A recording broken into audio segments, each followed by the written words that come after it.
Welcome to Talking WoW, the podcast where we talk about World of Warcraft, believe it or not. My name is Tom, and today we are going to be talking a bit more about Plunderstorm, the Battle Royale in World of Warcraft. And to join me on this trip of a lifetime to sail the seas, it is my co-host, Marty. Hello.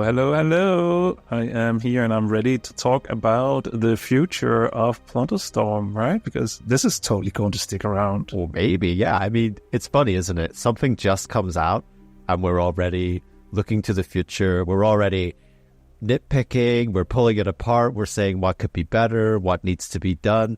And I mean, it's not necessarily a bad thing, is it? Like taking a look at something and suggesting things that could come in the future or things we might want to see done better. We've already seen, haven't we, with the initial rollout of this, the developers seem to be really on it with tuning abilities and making adjustments to the renowned gain, and I think that's cool, making these changes quite quickly, because you don't want to be sitting there for weeks on something, and they have, I think, acted upon feedback quite quickly so far with regards to, small tweaks. So yeah, that's a positive for sure.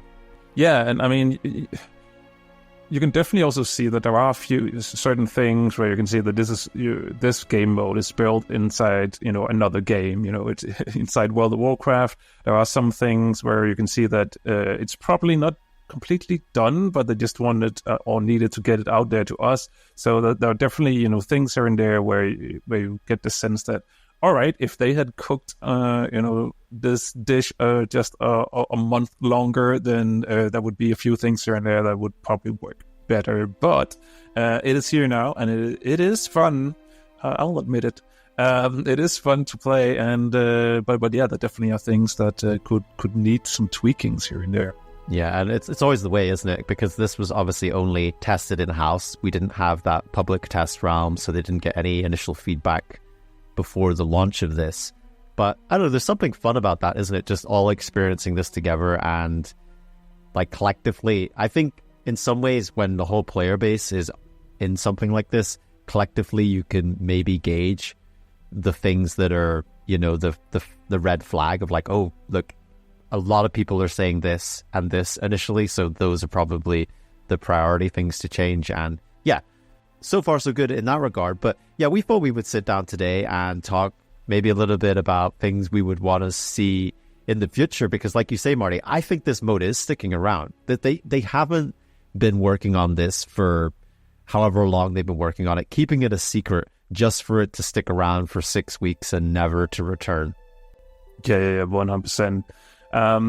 If I can start with some quick, just small things, it's some of the things are stuff that they already have, looked into, but some of this is just sort of like a continuation of that. And one thing that is currently, it's a very small thing, but something that I feel like needs to be fixed, and that is how or where you can set your keybinds, because right now keybinds are set while you are in, waiting with the players, and all of a sudden that countdown is starting and you're very stressed out because your keybinds aren't ready yet and stuff like that, because you cannot do it on the main screen.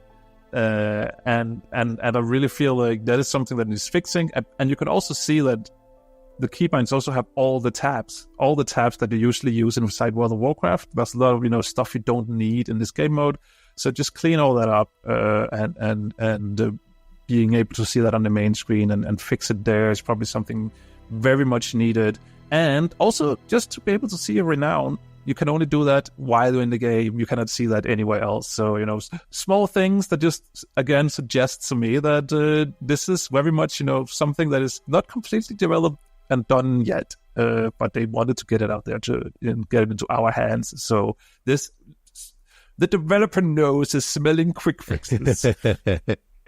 Yeah, you mentioned key binding, and, some people will say going into Plunderstorm, it's so stressful, with all the other players and, trying to play this mode. I would say, Marty, just what you have described is the most stressful thing about Plunderstorm, is the fact that you log in there, you're like, actually, I want to try this controller support for this, and I've got to do all my keybinds in 30 seconds or something like that. That is the stress. That is the stress right here about that mode. But yeah, just small little things like that, being able to see your renowned as well. I wonder even if you'd be able to see it like on your main character. I have a feeling like there's probably a script you could probably paste into chat to bring up that menu, because I've been back playing Shadowlands stuff, and the way that works now is, the way you had your different covenants, and you used to have I assume you had a button at your mini-map that you would click on, like the Dragonflight renowned that opens up. Well, that's gone now, and I actually have a script that I made a macro for to click it to open up that renowned window. So maybe that's already in there. It's just hidden away, but who knows? But like you say, it would be good to see. It's good to see your progress. Not just when you're in game or when you're dead. Just sometimes you want to take a look at that. So moving along the production line here, I guess ramping up from small tweaks a little bit, Marty. Something I would like to see, and this is because not only do I enjoy playing Plunderstorm so far, I enjoy watching it. I enjoy spectating people playing the game. And yes, I can go on Twitch to do that, or maybe I'm lucky enough to be in a Discord with some people that are streaming their game. But it would be cool, right, to see someone of your friends online playing and you'd be able to just spectate them and watch them, play their match. Like in Hearthstone, for example, the other Blizzard game, you can click spectate, you can watch your friends. Sometimes you even get a quest to watch a friend do something in a game, usually win, and you get a reward for that. Hey, getting rewards for doing nothing, that ain't bad. But that's something I would like to see, just being able to, obviously an optional thing, but being able to spectate people, I think would be pretty cool. That sounds really cool, actually. Yeah, I think that could be fun, and it also something that could open up, other things like, community tournaments and stuff like that, perhaps. So, yeah, I think a spectating option would be really cool. It has a lot of usage.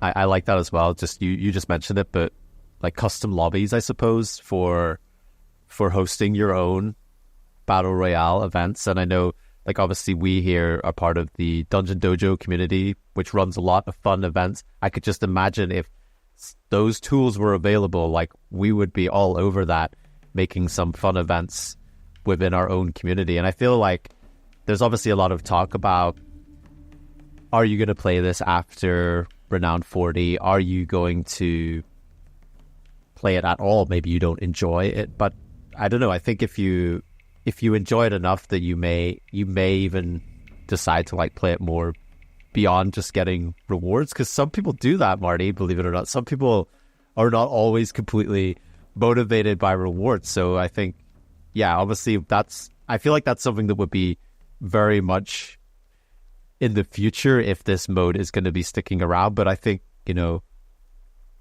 so far it feels like that isn't going away, right? Because it feels like initial reaction has been huge, like in ways of positive feedback and negative feedback, but it's definitely brought a lot of attention to the game, I think. Yeah, I think so too. And I think it's very difficult to gauge right now, because I think it's like either people love it or people are really not, I wouldn't say hate, but that's a strong feeling, but I think either you really, really enjoy it or you don't enjoy it. And I don't think there's anyone like in between in this case. So at least not quite yet.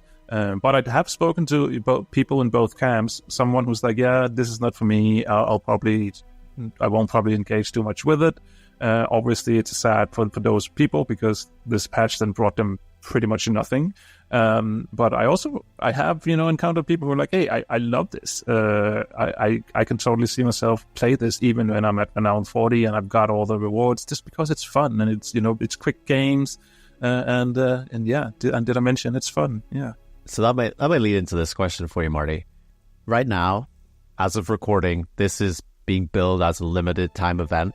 What would you say if they came out after the event and said, look, this was such a success, it's staying? I think that would be cool, but I do think I have some reservations, and that is that there should be a distinction between, your main account and this. I would probably even say, does this even need to be inside World of Warcraft? I'm not sure. I think it could be a standalone thing. I think the only, issue or thing that's just weird to me, I think, is that, there's no real, like, progression of your main character besides, transmogs. Obviously, that can also be seen as progression, but there's no power progression, like no real power progression. So I think either they need to find like some way to bridge that weird gap, maybe, I don't know, but I think that needs to be addressed. Or detach it completely. Or completely detach it, yeah, maybe. We were streaming this the other day, and you made a really, really good point, which actually inspired this entire episode, Marty. So, good job there for that. But obviously right now, Plunderstorm takes place in Arathi Highlands, and it's taking all my power not to say Arathi Basin, because that's what you think of when you think of PvP in that area. But you said something that stuck with me, and it was the fact that we're doing PvP here, but this map wasn't built for Plunderstorm. This map was built for PvP, and I think that's probably why they said it here, because they revamped this zone in Battle for Azeroth for Warfronts. And Warfronts is a totally different conversation right there. So you could say they had laid foundations for a PvP zone here, but essentially Arathi Highlands hasn't changed too much, really, has it, in its structure. It's still fairly much like how it was in Classic. It's just, there's a few additional structures and it looks a hell of a lot better. But the point that you made was this wasn't built for Plunderstorm, but it works, right? I think my thought process at that point was also like, do I want them to make completely new maps for this? Because I think if you tailored a map 100% to be like, this is for Plunderstorm, it would probably look a little bit different than what we have right now. But there's also just something very cool about this being a recognizable map, So I was sort of thinking, hey, what do I want the most? And I have to admit, I'm really unsure, because imagine if we could do like South Shore versus what's it called again? The Tarren Mill. Tarren Mill. I could totally see that being like a cool map as well for Plunderstorm. If you just that's the farm areas and stuff as well. And maybe if you added, more small things around the map, so there's something more to do. I think that could be very, there's plenty of spiders. Yeah, exactly. That could be a very cool map as well to do something on. So yes, I'm a little bit, conflicted, because on one hand, I'm like, it could be very cool to revisit these old maps and zones that we have, loved and enjoyed for such a long time. But there's also something compelling. Be like, how would this look like if this is like tailored for the game mode? Yeah, because again, another great point by Marty. I can't believe I'm saying this so many times on one episode. But obviously, Plunderstorm being a new mode, there was that unfamiliarity with all these new abilities that we have to learn. But the constant there was, yeah, Arathi Highlands, you know it. You know essentially how it's laid out. You know where things are. So I think that familiarity actually helped with the launch of this, because you didn't feel like you were totally lost in a totally new zone and not a clue really where things were. Everyone, I think, has been going in there and being like, well, I know where Stormguard is, I know where Hammerfell is, and it is cool just to be running around this zone, because you wouldn't do that anymore unless you were perhaps leveling and you were in that zone, but you wouldn't be doing this anymore. Usually you're flying over the zone. There's no real reason to go back to those zones. Maybe you're doing a Warfront or something like that, but still, you're not really going to be spending that much time. And it feels different, doesn't it, when you're like boots on the ground and like exploring this zone, and it feels really good. And your point about, could they build totally new maps for this? Of course they could. That maybe are a bit more balanced, but I actually think, I'm more leaning towards like I'd rather just see it in existing areas, because it feels more natural. And a point I made to you off air about this as well was we've had those dragon races, and, initially they were in the Dragon Isles, built for that, and they've brought them back into the older world, and that's also worked. And I think there's something quite special and quite talented about making these new mechanics work in the older world. So do you want to hear my idea for a existing map turned into, or an existing zone turned into a Plunderstorm map? I mean, fine. It's all right. You can have, at least one idea on this show as well. So, and I might say that it's a good idea if you're lucky. So yeah, come on. Let us know. Tell us. Coming soon, we will venture once again through the dark portal, and we will go to a zone called Hellfire Peninsula to plunder it of all its riches. Many strategic points to encounter there, but this map has something that we should all fear, something that we should always be looking over our shoulder for. No, pieces of hate didn't make it. Say hello to the Fell Reaver. And imagine just doing this mode and having the patrolling Fell Reaver or Fell Reavers as that extra element of something to look out for. That noise, Marty, that noise, you're hearing it right now. You can hear it right now. It's just in your head. You're looking behind your shoulder. I can see it. You're like, there's a Fell Reaver around here.